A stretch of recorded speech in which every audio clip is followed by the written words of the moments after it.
Meus amigos, a cafetina de bandido e criadora do feminismo Zambetta, a deputada federal Carla Zambelli, não aguentou muita pressão colocada nela pelo Paulo Cruz, filósofo que tem um podcast lá no guarda-chuva do Flow Podcast. Ele tem um podcast junto com o Felipe Flip, chamado Noá Podcast. Eu já participei, inclusive, desse podcast quando o Ale Santos, meu amigo, estava lá ainda. Recomendo até que vocês assistam a minha entrevista lá nesse papo. E ele pressionou ali um pouco a Carla Zambelli, falando óbvio que ela é hipócrita, né? Que ela disse que é contra isso, contra aquilo, mas na hora H ela volta aos interesses dela e do governo. Ela disse que ele era muito burro, que ele era burro pra caramba, que ela não ia explicar de novo e tudo mais. Bora falar aqui porque, mais uma vez, essa entrevista dela foi um show de horrores. Desde o que seria o feminismo, que eu tô chamando aqui de feminismo Zambetta, que é o feminismo criado por ela, porque quem acompanha um pouco da história do feminismo, eu tô falando aqui como historiador, não como membro do movimento feminista, sabe que não tem nada a ver com ser gorda, feia, ter pelo de braço do braço, cabelo colorido meramente. Tem sim a ver com a aceitação do próprio corpo, da própria imagem, do respeito que a mulher precisa ter, mas essa não é uma pauta que norteia se você será aceita no grupo feminista ou não, com esses critérios sendo preenchidos ou não. Bora falar um pouco mais sobre isso aqui nesse vídeo agora.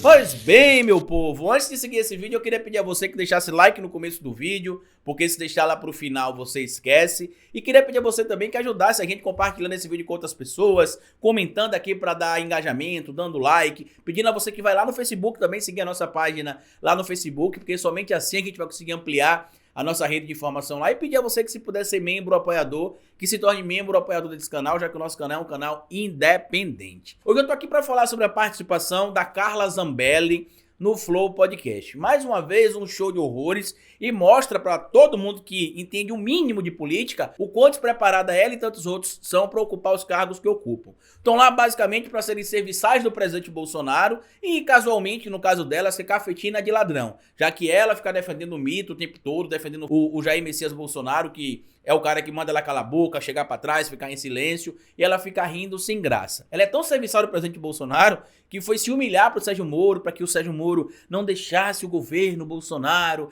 que ela conseguiria conversar com o Bolsonaro para poder tentar fazer ali com que ele fosse convencido a indicar o Moro pro STF, mas que o Moro não saísse do governo. Aí ele falou, querida, não estou à venda. Imagina aí, você ser tancado, você ser cortado ali pelo Sérgio Moro. E aí chegou no ponto áureo lá do vídeo, né, da entrevista. Ela falou sobre o movimento feminista, porque ela disse que não fez parte do Fêmen e que o Fêmen era isso. Depois disse que não fez parte por um período apoiando a Sara Geromini e que era pra ser assim, que era pra ser assado, mas que ela foi enganada, que ela não sabia que o movimento não era um movimento conservador, porque ela entrou no Fêmen pra poder defender as pautas do Fêmen na Ucrânia, que era um movimento que defendia isso, defendia aquilo, enfim, criou ali uma narrativa freestyle do que era na cabeça dela o movimento Fêmen, que é um movimento feminista, inclusive. Só que olha que interessante, ela disse que ela não sabe se ela entrou porque ela foi enganada, ou porque ela talvez não tenha entendido, ou porque ela foi inocente, ou que ela foi muito burra. E aí o Paulo Cruz fala, não, deputada, só tem duas opções. Ou você sabia, ou você se deixou enganar, porque não tem como você dizer que não sabia. Não. Aí ele deixou bem claro, né, que ou ela sabia, entrou sabendo, ou ela realmente era muito burra. Não foi com essas palavras que ele falou, mas foi isso que ele deu a entender pra ela. E aí ela entrou naquela narrativa de que o feminismo, pra ser feminista, tem de ser feia, tem de ser gorda, ter o cabelo colorido, mostrar os seios, fazer isso, fazer aquilo, enfim. E na verdade, quem entende um pouco sobre o histórico do feminismo, eu já fiz até um vídeo falando aqui sobre isso, né? Eu como homem falando sobre a perspectiva histórica e o que é que o movimento feminista dentro da história pedia. No início do século XX ele pedia, por exemplo, igualdade, respeito, que não se tinha, por exemplo, direitos jurídicos para as mulheres não ingressavam no mercado de trabalho. Quando ingressavam, por exemplo, não tinham direito a receber o mesmo salário. Depois passaram a exigir direitos políticos. Vale lembrar que aqui no Brasil, por exemplo, a mulher só passou a ter o direito do voto em 1934. Aí, a partir da década de 50, 60 e 70, começou-se a defender mais a liberdade sexual da mulher e outras pautas. São muitas pautas que envolvem o movimento feminista. Não adianta eu vir aqui falar historicamente apenas, porque o ideal é que uma mulher venha aqui também explique, né, quais são as outras pautas O que eu tô falando aqui é da perspectiva histórica. O que é que, historicamente falando, o movimento feminista pregou? E não tem nada a ver com ser gorda, ser feia, ser magra, ser alta, ter o cabelo colorido, mostrar o seio ou não mostrar o seio. Minha esposa, por exemplo, é feminista, ela não precisou ficar aí mostrando o seio na rua, ela não precisou deixar o cabelo crescer embaixo do braço pra ser feminista, ela não pintou o cabelo de colorido pra ser feminista. Do mesmo jeito que as moças que têm o cabelo debaixo do braço, que pintam o cabelo colorido, que mostram os seios, são tão feministas quanto ela. A ideia que a Carla Zambelli tenta criar junto com os bolsonaristas é a ideia da feminista baranga, né? Como eles costumam utilizar. Eu tô usando esse termo porque eles costumam usar esse termo mesmo, que feminista é feia, que feminista não se cuida, que feminista é fedorenta. A ideia da criação da figura da baranga feminista, que eles utilizavam muito esse termo mesmo. Tô criando isso aqui agora para fazer uma comparação, não. Era um termo utilizado por eles mesmos. E aí o próprio Igor vai lá e fala, não, peraí, o que você tá falando do feminismo não bate muito não, porque a minha esposa, ela é feminista e não é isso aí que você tá falando, não. Mas, assim, eu não tinha ideia de que a pauta seria abortista logo em seguida. Não se falava isso na imprensa. Eu assisti todas as entrevistas dela e a pauta sempre era fim da prostituição infantil e fim do turismo sexual.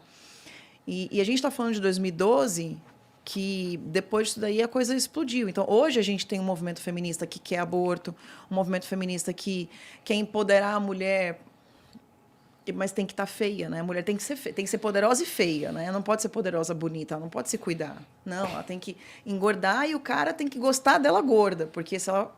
Não, você tem que te respeitar assim, tem que gostar de você assim. Sovaco cabeludo e tudo. Sobre esse... É que assim, tem algumas coisas que você falou aí que a gente com certeza discorda, inclusive.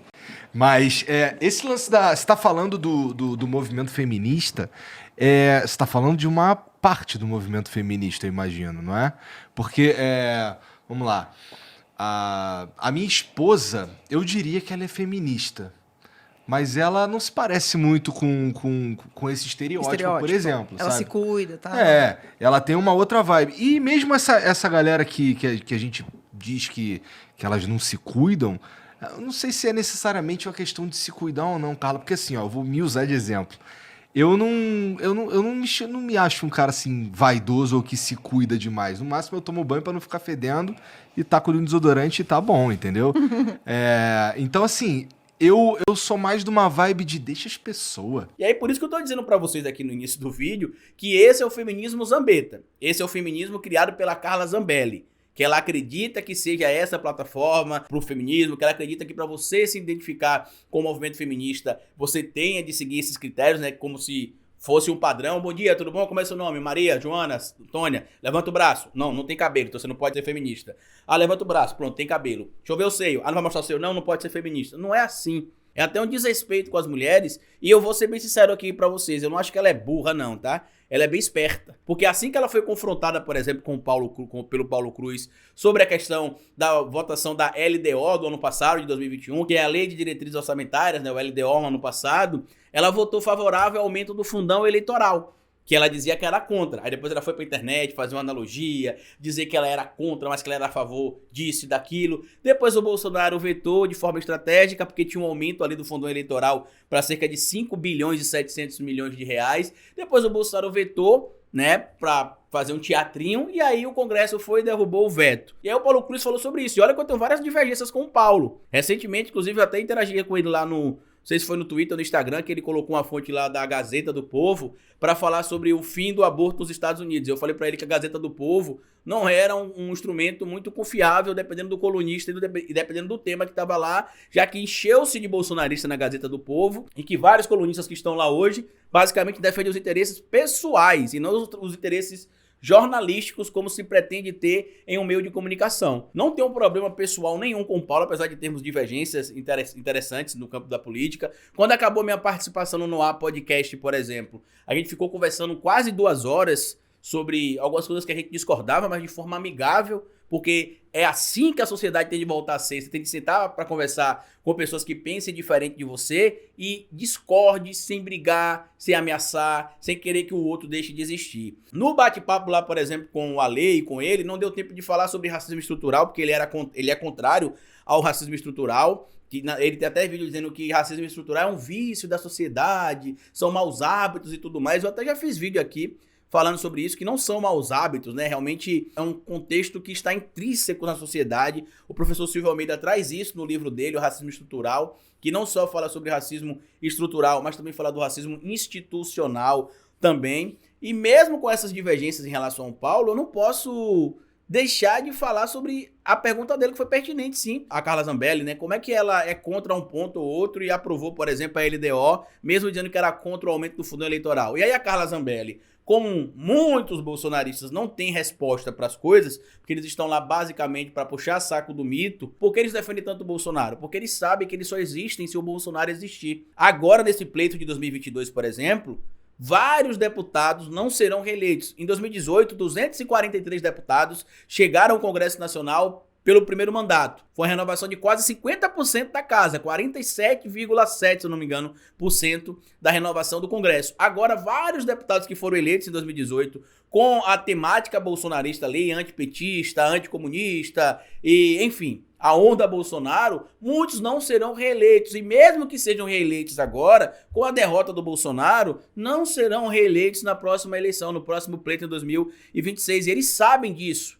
Então, a única alternativa é que eles tentem fazer parte dos partidos que a família Bolsonaro foi entrar. No caso da Carla Zambelli, tá grudada ali com o Eduardo Bolsonaro para tentar entrar pelo consciente eleitoral, consciente partidário, porque o Eduardo Bolsonaro ainda vai ter, infelizmente, muito voto em São Paulo, para ela tentar entrar pela janela. Em contrapartida, ela tem de ser essa subalterna do Bolsonaro, porque ela não tem capacidade para estar ali, a não ser se estiver bajulando o mito da República ali, o mito do presidente Bolsonaro. Ela recentemente ameaçou até o delegado Alexandre Saraiva, que deu entrevista aqui no nosso canal, falando sobre a relação dela com os madeireiros lá no norte do país, na região da Amazônia também, que ele disse que não entendia porque que ela tinha saído de São Paulo para defender madeireiros lá na Amazônia. Ele disse que descobriu que parte dos financiadores da Carla Zambelli são madeireiros, né? São pessoas que vivem lá da exploração ilegal da madeira. Ela ameaçou ele, disse que é bom ele procurar um bom advogado. Ele já disse que se ela quiser, ela pode processar ele, porque não tem problema, ele tem provas do que ele está falando, assim como ele chamou também o próprio ministro Salles, o ex-ministro do Meio Ambiente,